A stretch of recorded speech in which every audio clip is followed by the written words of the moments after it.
2019 के फर्स्ट से लेकर 10th क्वेश्चन को डिस्कस करेंगे। तो चलिए स्टार्ट करते हैं।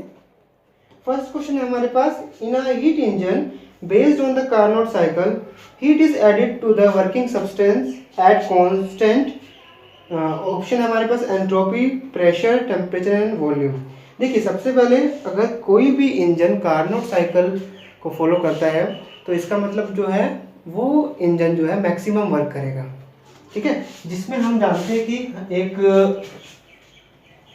हमारे पास सोर्स होता है, ठीक है, एक हमारे पास सिंक होगा और बीच में होगा वर्किंग सब्सटेंस।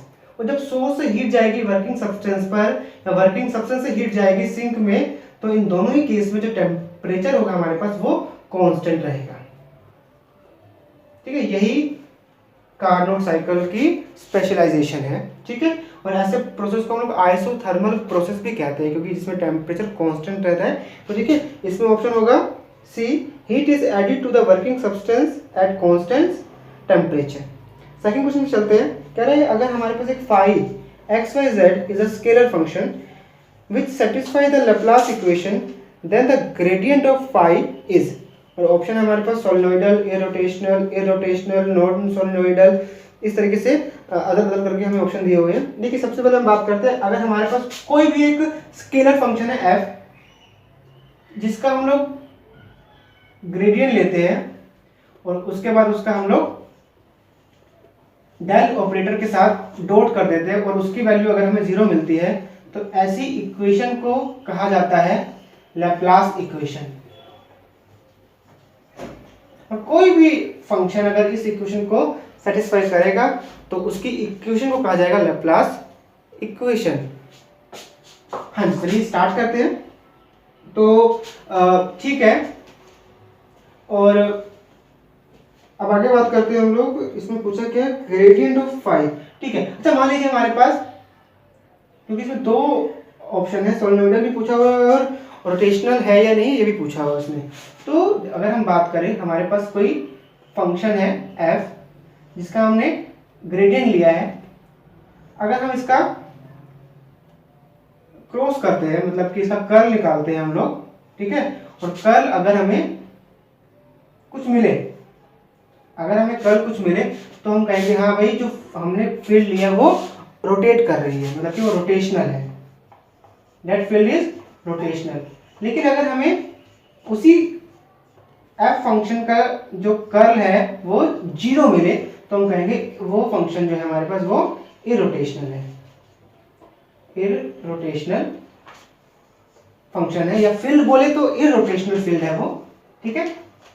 चलिए, अच्छा अगर कोई फंक्शन या कोई फील्ड या कोई भी अगर इक्वेशन लैप्लास इक्वेशन को सेटिस्फाई करती है तो हम लोग ये भी कह सकते हैं कि ऐसी इक्वेशन को हम लोग सोलेनोइडल इक्वेशन भी कहते हैं। तो चलिए हम क्वेश्चन पे बढ़ते हैं। हमारे पास यहाँ पे एफ फंक्शन की जगह दिया हुआ है फाई फंक्शन, ठीक है, जो कि एक स्केलर फंक्शन है। अब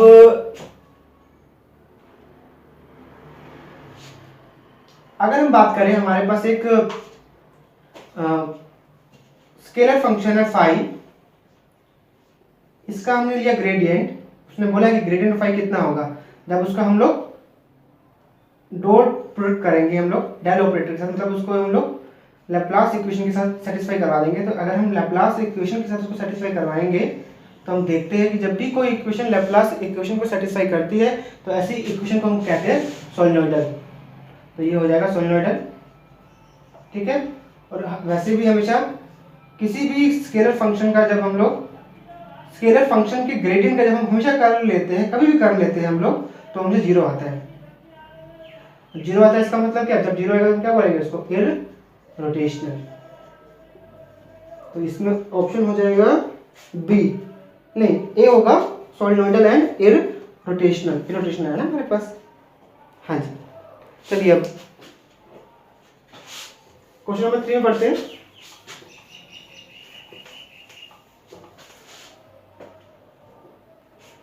क्वेश्चन नंबर 3 है, एक फंक्शन दे रखा है हमें, फंक्शन है x का, that is equal to 8x upon में x² + 9 वो कह रहा है is continuous everywhere except at, और हमें x की कुछ वैल्यू दे रखी, कह रहा है कि इन x की वैल्यू को पुट करने के बाद ये जो फंक्शन है वो डिसकंटिन्यूस हो जाएगा, यही पूछ रहा है। अब देखिए कंटिन्यूस कब होता है फंक्शन और डिसकंटिन्यूस फंक्शन कब होता है। देखिए जब हम लोग यहाँ पे ऐसी कुछ वैल्यू पुट करें कि यहाँ पे 0 बन जाए, और 1/0 इन्फिनिटी होता है, इन्फिनिटी को हम लोग डिफाइन नहीं कर सकते, और ऐसे फंक्शन को हम बोलेंगे इनडेफिनेट फंक्शन या फिर नॉन कॉन्टिन्यूस। ठीक है, तो वही पूछ रहा है कि वो नॉन कॉन्टिन्यूस किस वैल्यू में बनेगा। तो ऐसा करते हैं हम लोग, x की जो वैल्यू दी हुई है उसको हम उसमें पुट करके देख लेते हैं। ठीक है, या कुछ और तरीके भी है हमारे पास, जैसे कि 8x upon x square plus 9। अगर मैं इसको कुछ ऐसे लिखूं या फिर हम सीधा वैल्यू पुट करके देख लेते हैं यहाँ पर, जैसे कि एक वैल्यू दी हुई है यहाँ पे x की प्लस माइनस 9। उसने कहा कि इस वैल्यू को रखने पर फंक्शन जो है वो डिसकंटिन्यूस हो जाएगा। रख के देखते हैं होता है कि अगर हो गया तो ये ऑप्शन सही हो जाएगा हमारे पास। x की वैल्यू कितनी है प्लस माइनस 9, तो ऐसे रखते हैं 9 रख के देखते हैं, 9 का square plus 9 is equal to 8x। अभी ऊपर रख के नहीं देखते, ठीक है, क्योंकि हमें नीचे चेक करना है। 31 प्लस 9, तो फंक्शन तो हमारे पास कंटिन्यूस ही रह रहा है। तो अगर हम माइनस 9 रखते हैं, अरे एक सेकेंड, फिर ऐसे नहीं करेंगे हम लोग, एक तरीका और हम लोग अपनाते हैं, ठीक है ना। इसको थोड़ा सा एक्सपेंड करके देखते हैं। 8x अपॉन में एक्स स्क्वायर प्लस 9 है हमारे पास, तो इसको हम लोग कुछ ऐसे लिख सकते हैं ना, x प्लस 3 आयोटा और x माइनस 3 आयोटा। क्या आएगा x square minus 3 iota x plus 3 iota x plus minus minus 9 iota square. तो एक्स स्क्वायर तो कट जाएगा हमारे पास, तो माइनस 9 आयोटा स्क्वायर की वैल्यू होती है माइनस 1। हाँ आ रहा है, ठीक है, एक्स स्क्वायर प्लस 9, ठीक है, तो हम से लिख सकते हैं। ठीक है, अब यहाँ पे x की वैल्यू पुट करके देखते हैं। x की वैल्यू में दी हुई है यहाँ पर प्लस माइनस 9, इसको रखने में तो नहीं आएगा, इसको रख के देखते हैं कि एक वैल्यू दी हुई है हमें x is equal two plus minus 3 iota. ठीक है, तो ऐसा करते हैं हम लोग, प्लस माइनस 3 आयोटा का मतलब प्लस में भी 3 आयोटा है और माइनस में भी 3 आयोटा है। तो इस x की जगह हम पुट करते हैं माइनस 3 आयोटा, क्योंकि हमें फंक्शन जो है डिसकंटिन्यूस बनाना है ना। देख सकते हैं डिसकंटिन्यूस बन गया फंक्शन यहाँ पर, और यहाँ पे इस x की जगह रखते हैं हम लोग 3 आयोटा माइनस 3 आयोटा। देख सकते हैं 3 आयोटा माइनस 3 आयोटा कितना 0, और 1/0 क्या होता है इन्फिनिटी, मतलब कि डिसकंटिन्यूस फंक्शन। ठीक है, तो ऑप्शन हो जाएगा डी। ठीक है, x is equal two plus minus 3 iota. ठीक है, अगले क्वेश्चन को पढ़ते हैं। ठीक है, फोर्थ क्वेश्चन बोलता है if in a thermal neutron induced fission of 235 uranium, the distribution of relative number of observed fission fragments versus mass number। अच्छा, ये तो मतलब पता है क्या, fission fragments versus mass number का एक ग्राफ आपको लर्निंग कर लेना है। ठीक है, fission fragments जो है हमारे पास, ठीक है, वर्सेस मास नंबर का जो ग्राफ होता है वो हमेशा इस तरीके से m की शेप में बनता है। ठीक है, तो ऑप्शन नंबर हो जाएगा इसका ए। ठीक है, अच्छा ठीक, हम फिफ्थ क्वेश्चन की ओर बढ़ते हैं। फिफ्थ क्वेश्चन हमारे पास isothermal compressibility is given by. अच्छा, आइसोथर्मल कंप्रेसिबिलिटी का फॉर्मूला होता है, isothermal compressibility is represented by kT is equal to -1/v del v। यहाँ v का v ऊपर आ जाता है, यहाँ पे t आता है, और आइसोथर्मल कंप्रेसिबिलिटी मतलब डेल p। ये हो गया इसका फॉर्मूला। इस तरीके से एक क्वेश्चन और आया था, मैंने देखा था, जैसे कि आ सकता है, एक बार देखा भी हुआ मैंने, वॉल्यूम एक्सपेंशन का भी क्वेश्चन आता है, कोफिशिएंट ऑफ वॉल्यूम करके आता है, कोफिशिएंट ऑफ वॉल्यूम एक्सपेंशन करके क्वेश्चन आता है, उसके साथ बीटा से हम लोग रिप्रेजेंट करते हैं। उसके लिए भी ऐसी कुछ होती है, -1/v, माइनस होता नहीं होता इतना मुझे ध्यान नहीं है, लेकिन डेल v का v रहता है यहाँ पर, बस इसका रिप्लेस कर देते हैं हम लोग, डेल t यहाँ पे डेल p हो जाता है, यहाँ p हो जाता है। ठीक है, तो ये तो पूछा नहीं हमें, तो ये आंसर हो जाएगा मेरे तो। ठीक है, ठीक है, नेक्स्ट क्वेश्चन पढ़ते हैं हम लोग, क्वेश्चन नंबर 6। क्वेश्चन नंबर 6 बोल रहा है a classical particle has total energy capital E, the plot of potential energy as a function of distance from the center of force located at r equals 0, which of the reason are forbidden for the particle। Okay, मतलब देखो ऐसी कुछ figure दे रखी है हम लोगों को, आप फिगर देख पा रहे हैं यहाँ पे ऊपर।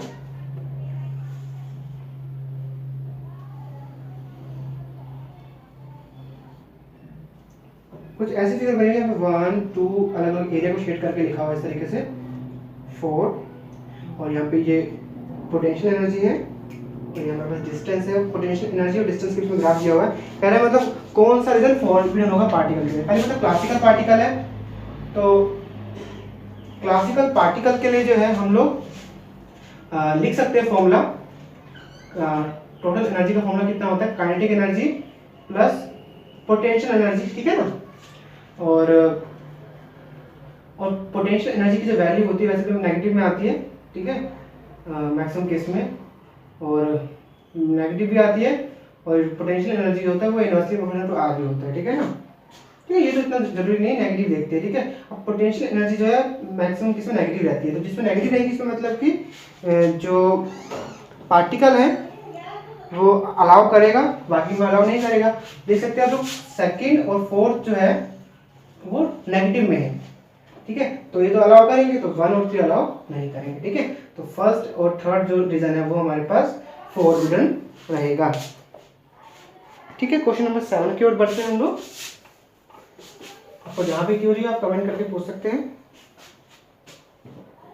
क्वेश्चन नंबर 7 की बात करते हैं। फर्मी, देखिए 19 का पेपर जो है एक्चुअली में इजी आया था, सारे क्वेश्चन इसमें इजी है। देख सकते हो आप लोग, फर्मी डिराक पूछ रहे हैं, फर्मी डिराक डिस्ट्रीब्यूशन, इसको तो कोई बता देगा, मतलब कि फर्मी डिराक डिस्ट्रीब्यूशन जो होता है हमारे पास हमेशा किसी फंक्शन का जो हम देखते हैं तो 1 में e raised to power e minus ef by kt minus की प्लस 1, हाँ सी है इसका ऑप्शन, ठीक है। तो इन्होंने यहाँ पे n ऑफ e ले रखा है, ठीक है, n ऑफ e ले सकते हैं आप लोग, ठीक है। तो इसका ऑप्शन जो है सी होगा, e माइनस ef, ठीक है।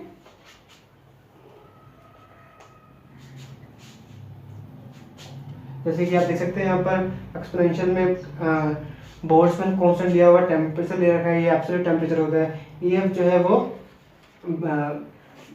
जो बैंड होता है उसका उसकी एनर्जी होती है, ई जो है टोटल एनर्जी होती है, तो +1 याद रखा करें आप, ठीक है, फर्मी डिराक डिस्ट्रीब्यूशन में।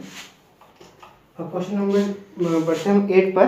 क्वेश्चन नंबर 8 कह रहे हैं for using a transistor as an amplifier. अच्छा, कि जब हम ट्रांजिस्टर को एम्पलीफायर की तरह यूज करते हैं तो choose the correct option regarding the resistance of base emitter and base collector. अच्छा, पूछ रहा है कि बेस एमिटर और बेस कलेक्टर में रेजिस्टेंस क्या होगा जब हम जो है ट्रांजिस्टर को एज एम्पलीफायर यूज करेंगे। तो ये एम्पलीफायर की तरह यूज हम करते हैं ट्रांजिस्टर को, तो उसमें जो बेस एमिटर रीजन होता है वो फॉरवर्ड बायस में मूव करता है। आप देख सकते हो जब आपने पढ़ा होगा ऐसा कुछ फिगर बनता है ना, बेस कलेक्टर और यहाँ पर एमिटर बना होता है, तो इस तरह का इस बार का जो रीजन होता है वो फॉरवर्ड बायस में वर्क करता है, ठीक है, और इस बार वाला जो रीजन है वो रिवर्स बायस में वर्क करता है, ठीक है। ये हो गया बेस, ये कलेक्टर और ये एमिटर। तो बेस एमिटर जो रीजन है ये वाला फॉरवर्ड बायस में वर्क करता है, और फॉरवर्ड बायस में वैसे भी करंट बहुत ज़्यादा होता है। जब करंट बहुत ज़्यादा होगा तो रेजिस्टेंस यहाँ पे क्या होगा, काफ़ी कम हो जाएगा। और अगर हम लोग सेकंड रीजन की बात करें तो यहाँ पे देखिए कलेक्टर इमिटर रीजन है, ये रिवर्स बायस में वर्क करता है एम्पलीफायर के केस में। जब ये रिवर्स बायस में वर्क करेगा तो इसका रेजिस्टेंस जो है वो काफ़ी हाई हो जाएगा, क्योंकि करंट काफ़ी कम हो जाता है। तो इसका जो ऑप्शन होगा वो बी हो जाएगा, बी, हाँ बी होगा। Very low resistance R B E and very high resistance R B C काफ़ी हाई होगा, ठीक है। नेक्स्ट क्वेश्चन की ओर बढ़ते हैं। Question number 9। क्वेश्चन नंबर 9 हमसे ये डिमांड कर रहा है कि हमें यूनिट वेक्टर निकालना है, जो कि एक प्लेन दिया हुआ है हमें। अच्छा, एक प्लेन में दो वेक्टर दे रखे हैं। एक वेक्टर हमारे पास आई कैप प्लस जे कैप माइनस 2k कैप, और एक हमें वेक्टर दे रखा है 2i कैप माइनस जे कैप प्लस k कैप। अच्छा ठीक है, कह रहे हैं यूनिट वेक्टर बताइए जो इन दोनों मतलब प्लेन में दो वेक्टर है इनके परपेंडिकुलर हो। देखिए परपेंडिकुलर वेक्टर्स ये हमें पता होना चाहिए पहले से भी, ठीक है, नहीं पता तो आप लोग इसको लर्न कर लो कि जब भी हम परपेंडिकुलर वेक्टर्स का जब हम डॉट करते हैं, दो परपेंडिकुलर जैसे कि पैरेलल वेक्टर्स का जब हम लोग डॉट करते हैं तो कोई वैल्यू आती है हमारे पास, ठीक है, लेकिन परपेंडिकुलर वेक्टर्स का जब हम लोग डॉट करते हैं तो वो 0 मिलता है हमें। ठीक है, अब ऑप्शन से हम लोग मैच कर लेते हैं, क्योंकि देखिए जो यूनिट वेक्टर होगा वो पक्की बात है कि इन दोनों प्लेन के परपेंडिकुलर होगा, और जब वो यूनिट वेक्टर को जब मैं इससे डॉट करूंगा तो वैल्यू 0 आनी चाहिए, क्योंकि दो परपेंडिकुलर वेक्टर्स का जो डॉट होता है वो हमेशा 0 होता है। तो करके देख लेते हैं। एक हमें ऑप्शन दे रखा है 1/√26 minus i cap plus 3j cap minus 4k cap. इससे भी करके देखते हैं, इससे भी डॉट करके देखते हैं, जिससे भी 0 आ जाएगा तो दोनों से 0 आना चाहिए एक्चुअली में। इसको करके देखते हैं पहले तो minus minus minus 1 plus plus plus 3 1 जा 3 माइनस माइनस प्लस 4 2 जा 8 नहीं आया इसमें, तो ये पहले वाला तो होगा ही नहीं। डी करके देखते हैं एक बार 1/√35, हाँ ये हो सकता है, minus i cap minus 5j cap minus 3k cap. इसको करके देखते हैं एक बार, इसको ऐसे करके देखते हैं -1 बन जाओ -1 -5 बन जा -5, हाँ हो जाएगा, माइनस माइनस प्लस और माइनस माइनस प्लस और 3 2 जा 6, तो हाँ एक तो 0 आ गया, 6 - 6 0। दूसरा भी देखते हैं एक बार, इसको से करते हैं डॉट करते हैं एक बार हम लोग, -1 2 जा -2 -5 -1 +1 और -3 बन जा -3, 3 में से बन गया 2 -2 अब आ रहा है 0। ठीक है ना, सही है, इसका डी ऑप्शन हो जाएगा करेक्ट। ठीक है, क्वेश्चन में टर्निंग पढ़ते हैं हम लोग, थोड़ा सा कैलकुलेशन आप लोग थोड़ा सा देखा करो, गलती हो सकती है इसमें, गलती के चांस बढ़ते हैं इसमें। तो देखो अब नेक्स्ट क्वेश्चन है 10th क्वेश्चन देखते हैं, लास्ट क्वेश्चन देखते हैं हम लोग, उसके बाद नेक्स्ट वीडियो में आगे 11 से 20 तक बनाएंगे। तो इसमें बोला हुआ है द फॉलोइंग क्रिस्टोग्राफ प्लेन रिप्रेजेंट है, अच्छा कौन सा होगा। अच्छा मेरे एनालिसिस का एक फॉर्मूला भी आता है, जैसे कि अगर हम लोग नेमिंग करें, ओ इसको मान लें, ये ए इसको बोल दें हम लोग, बी वर्टिसेस, सी वर्टिसेस, तो एच रेशो के रेशो जो मिरर एनालिसिस होता है हमारे पास, उसका फॉर्मूला होता है हमारे पास ए अपॉन में इंटरसेप्ट ओ ए रेशो बी कोई वैल्यू है अगर हमारे पास, अपॉन में इंटरसेप्ट ओ बी रेशो सी अपॉन में इंटरसेप्ट ओ सी, एक फॉर्मूला है हमारे पास। अब आप देख सकते हैं 1 2 3, एक फिगर में बना के दिखा रहा हूँ, मुझे ऐसे फिगर दे रखी है इस तरीके से, ठीक है, और ये चीज़ है, ठीक है, तो इस तरीके से y पे टच कर रही है, ये x पे टच कर रही है, लेकिन z पे टच नहीं कर रही है। ठीक है, जहाँ जहाँ टच कर रही है वहाँ का वैल्यू हमें मिलेगी, जहाँ टच नहीं कर रही वहाँ वैल्यू हमें इन्फिनिट मिलेगी। तो a अपॉन में ओ ए की वैल्यू मान लेते हैं ये a ही है, ठीक है, रेशो b और ओ बी की वैल्यू कितनी है, मान लेते b है, रेशो c अपॉन में ओ सी को तो ये जो हमने एक प्लेन बनाया तो टच ही नहीं कर रहा, सिर्फ ये तो x को टच कर रहा है और y वर्टेक्स को टच कर रहा है, c को टच करेंगे तो c हो जाएगा इन्फिनिटी, मतलब हम मान सकते हैं कि वो इन्फिनिट पे कहीं टच कर रहा होगा, और 1/∞ 0 हो जाएगा फिर, है ना। तो कितना हो जाएगा इसका, 1 x को टच कर रहा है रेशो, पर हमें 101 चाहिए ना यहाँ पर, तो 101 लाने के लिए हम क्या कर सकते हैं, मतलब का x जो है वो 1 होना चाहिए, ठीक है, तो मतलब कि हम देखें यहाँ पर 1 काटे तो 1 रेशो और 1/0, तो ये तो नहीं मैच कर रहा, 101 यहाँ पे 110, तो ये ऑप्शन तो नहीं होगा। एक ऑप्शन हम लोग और ट्राई करते हैं, ठीक है,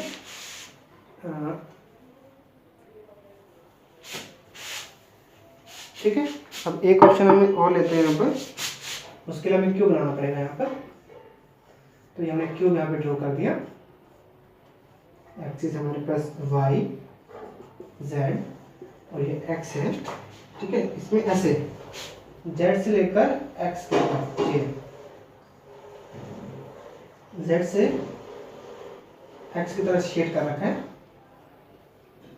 मतलब y पे कोई भी टच नहीं, देख सकते हो आप लोग, प्लस 3D फॉर्मेट में से थोड़ा सा प्रॉब्लम हो सकती है देखने में, लेकिन आप ऐसे देखो कि z को टच कर रहा है, x को टच कर रहा है, लेकिन y को टच नहीं कर रहा। जिसको टच नहीं करता वहाँ वैल्यू मान सकते हैं इन्फिनाइट पे जाके कहीं टच करेगा, तो जो y होगा हमारे पास, इसकी y ये है ना हमारे पास, और इसमें कोई वैल्यू आ गई हमारे पास और वाई पे हमें वैल्यू मिलेगी इनफाइनाइट। और ये तो टच कर रहा है हमारे पास, ठीक है, सी मतलब कि जेड पे तो टच कर रहा है, तो ये तो 0 हो जाएगा, ये 1 हो जाएगा, ये 1 0 1, तो इसका ऑप्शन हो जाएगा। Thank you for watching.